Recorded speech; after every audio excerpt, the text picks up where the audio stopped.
Dans cet exercice, on va mélanger les nombres complexes et le calcul matriciel. Alors, on se place dans le plan complexe, donc on est en dimension 2, on a deux axes, l'axe des abscisses et l'axe des ordonnées, et on doit placer dans ce plan des points A et B. A a pour A fixe, pour coordonnées 1 et racine de 3, et B a pour coordonnées moins 1 plus I. Donc le point B est facile à placer, moins 1 plus I, il va être ici. Pour le point A, c'est un peu plus technique, puisque je dois mesurer racine de 3. Donc au niveau de l'axe des abscisses, pour le point A, j'avance de 1, et je dois monter de racine de 3. Alors comment faire?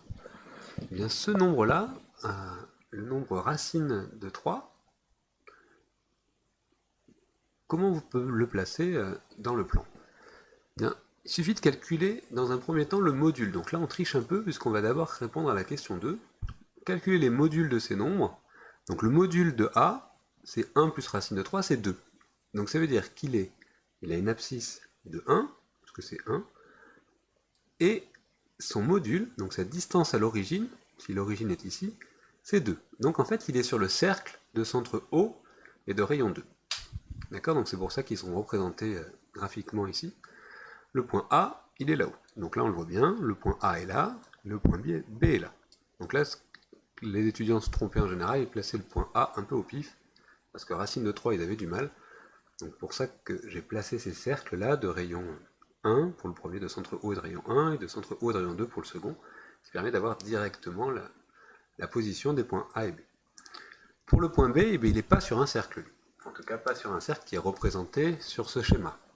Son module, moins 1 plus i, c'est racine de 2. Donc calculer les modules ces nombres complexes, c'est très simple. Donner leur écriture exponentielle, puis grâce à ces écritures, déterminer les réels ρ et θ tels que zb égale ρ u θ za. Alors première étape, on va écrire les points A et B sous forme exponentielle. Le point A, on a calculé son module, 2. Donc la méthode, c'est de factoriser par le module. Donc je mets 2 devant, qu'est-ce que j'ai? J'ai 1 demi plus i racine de 3 sur 2. Parce que si je multiplie ça par 2, en développant, ça fera bien 1 plus i racine de 3. D'accord? Donc ça, il faut être capable de le faire. Je peux passer du point 1 plus i racine de 3 au point 2 facteur de 1 demi plus i racine de 3 sur 2, juste en factorisant par le module. Et ça, c'est quelque chose que je reconnais. 1 demi et racine de 3 sur 2, c'est le cosinus et le sinus de pi sur 3. Donc le point A, il s'écrit 2i, 2 exponentielle i pi sur 3. Pour le point B, je fais pareil, je factorise par le module, donc racine de 2. Racine de 2 facteur de moins 1 sur racine de 2. Ça c'est pareil que moins racine de 2 sur 2. Plus i fois 1 sur racine de 2, c'est pareil que i fois racine de 2 sur 2. Et ça, on reconnaît l'angle 3pi sur 4, qui est un cosinus qui vaut bien moins racine de 2 sur 2, et un sinus qui vaut bien racine de 2 sur 2. Donc là, j'ai réussi à donner l'écriture sous la forme ρ, e, i, θ, donc les valeurs de ρ et de θ, des points A et B. On appelle ça l'écriture exponentielle. Ensuite, il faut déterminer ρ et θ tels que zb égale ρ, e, i, θ, za. C'est simple, je vais diviser zb par za, et je vais voir ce qui reste. En divisant zb par za, là je commence à avoir la valeur de ρ, c'est le quotient des modules, et la valeur de θ, c'est la différence des arguments. Racine de 2 sur 2, je peux aussi l'écrire 1 sur racine de 2, mais si on laisse racine de 2 sur 2, c'est tout aussi bien, on n'a pas besoin vraiment de passer de là à là. Et 3pi sur 4 moins pi sur 3, je mets le même dénominateur, donc c'est sur 12, donc ça va faire 9pi sur 12 moins 4pi sur 12, 9 moins 4 ça fait 5, donc je retrouve bien exponentielle i 5pi sur 12. Donc ρ et θ, ils ont pour valeur 1 sur racine de 2, ou racine de 2 sur 2 pour ρ, et 5pi sur 12 pour θ. Donc là, pas de difficulté, il fallait juste bien penser à dire je vais diviser zb par za pour pouvoir faire apparaître ρ, e, i, θ.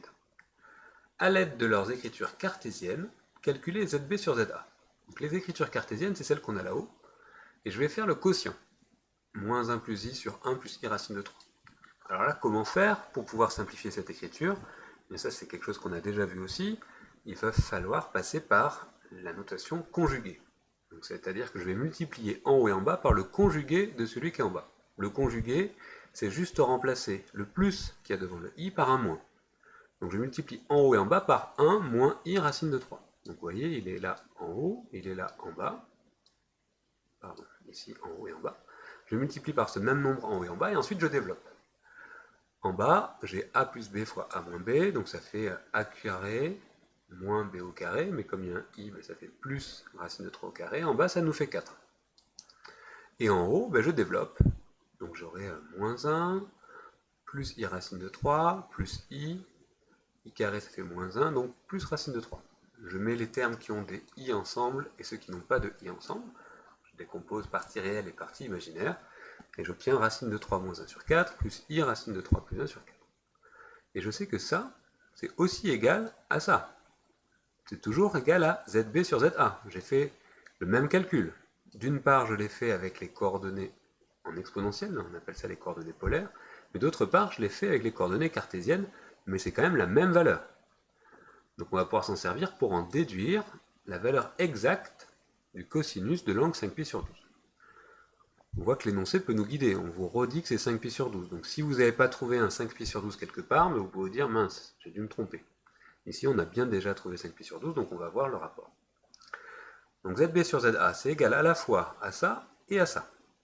Donc ça veut dire que zb sur za, c'est égal à 1 sur racine de 2, cosinus 5π sur 12, plus i fois 1 sur racine de 2, sinus 5π sur 12. Donc la partie réelle de ce terme-là, qui est 1 sur racine de 2 cosinus 5π sur 12, elle est égale à égale à racine de 3 moins 1 sur 4. Puisque c'est la même partie réelle.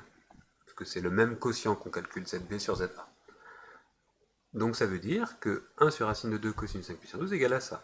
Donc cosinus 5π sur 12 égale, je fais passer le racine de 2 de l'autre côté, et j'obtiens racine de 2 fois racine de 3 moins 1 sur 4.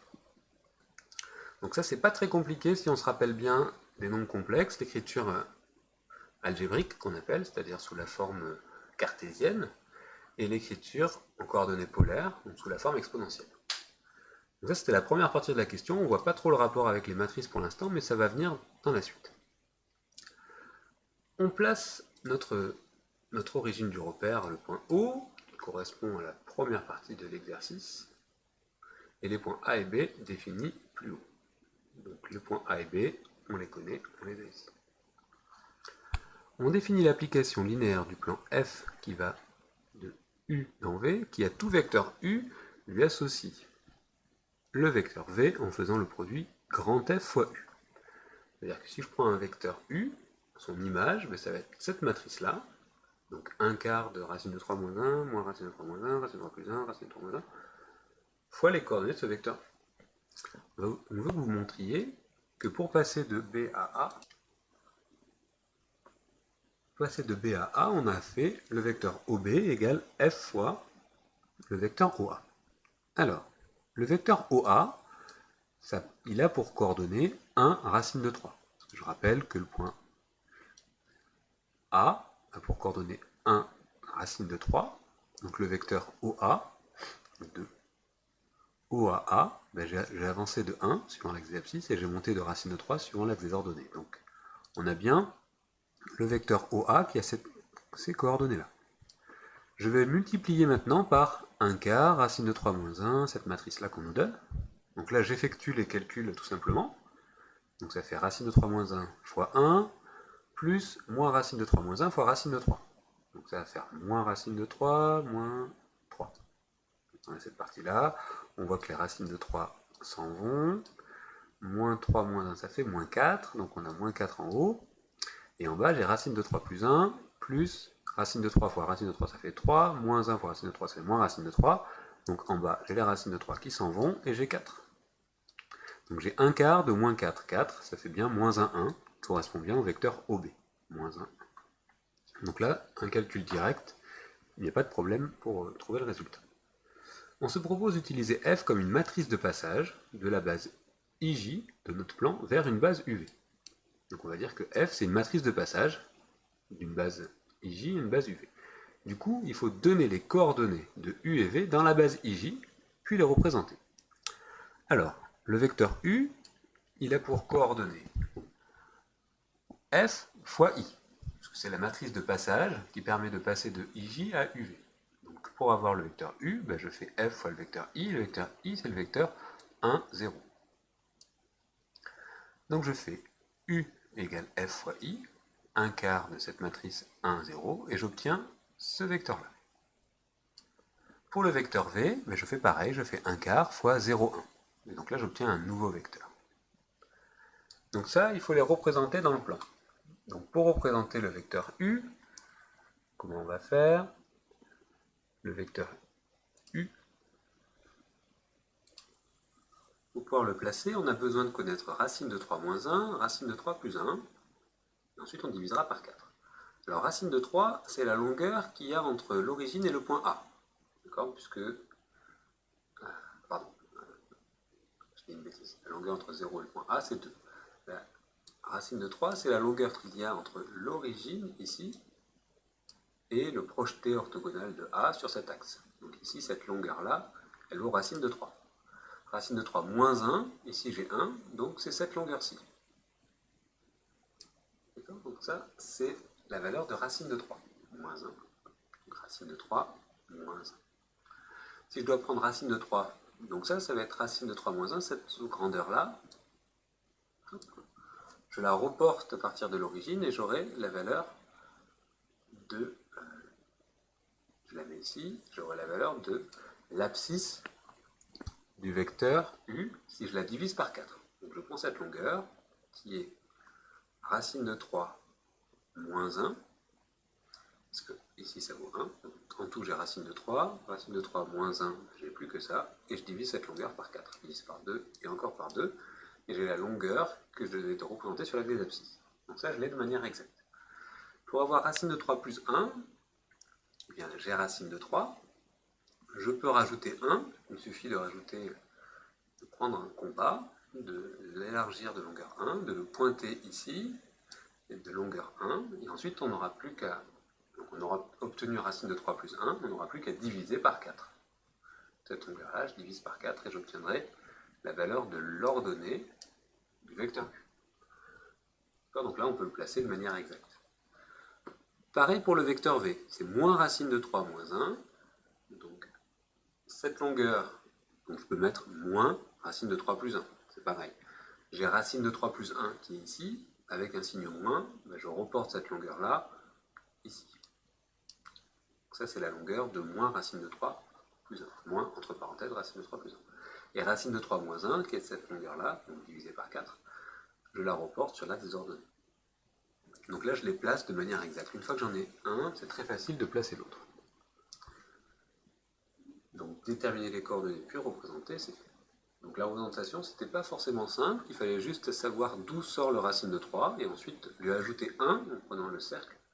C'est pas très compliqué. Puis ensuite diviser par 4. Donc c'est vrai que c'était un peu lourd, un peu calculatoire, un peu technique, mais on peut les placer de manière exacte en tout cas. Maintenant, on va calculer par le changement de base les coordonnées du point B dans la base UV, puis confronter la cohérence de votre réponse avec ce que la figure montre. Alors, les coordonnées de B dans la base UV. Comment je vais faire? Il faut que je puisse passer de la base IJ à la base UV. On se propose d'utiliser F comme matrice de passage de la base IJ à la base UV.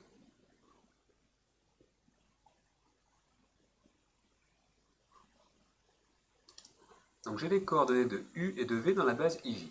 1 quart, racine de 3 moins 1, racine de 3 plus 1, et 1 quart moins racine de 3 moins 1, racine de 3 moins 1. Donc je vais écrire ces deux vecteurs en colonne l'un à côté de l'autre. Donc ici, j'ai le vecteur U, le 1 quart multiplié par le 1 quart pour le vecteur V, ça fait 1/16 en facteur, et là je mets le vecteur V. Donc si je représente le vecteur U et V l'un à côté de l'autre, je vais représenter la matrice qui me permet de passer de la base UV à la base IJ. Donc si je veux la matrice qui permet de passer de la base IJ à la base UV, il faudra que je calcule la matrice inverse de cette matrice-là. Alors, j'ai mis le vecteur U, j'ai mis le vecteur V, je calcule son déterminant, donc ça fois ça, moins ça fois ça, on part que c'est moins et moins, ça fait plus, donc on a ça au carré plus ça au carré, donc A au carré plus B au carré. On peut développer et simplifier, ça va nous donner 8 16e. Donc le déterminant de f, c'est 1,5. Maintenant, la transposée de la comatrice. Donc je barre ligne et colonne et je mets le résultat du déterminant qui reste, en alternant bien sûr les signes plus, moins, moins, plus. J'obtiens pour cette matrice-là et sa transposée. Donc là, j'ai déjà transposé la comatrice, cette matrice-ci.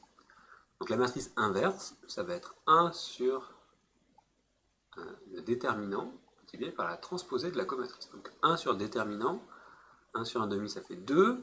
La transposée de la comatrice, il y a 1/4, donc 2 fois 1/4 ça fait bien 1,5. Et là, je recopie la transposée de la comatrice.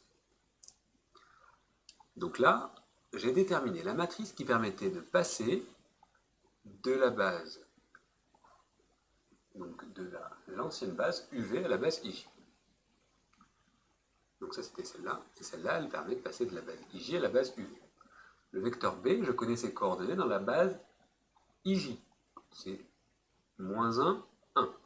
Donc j'écris les coordonnées de B dans la base IJ, et en multipliant par cette matrice, eh j'obtiendrai les coordonnées de B dans la base UV.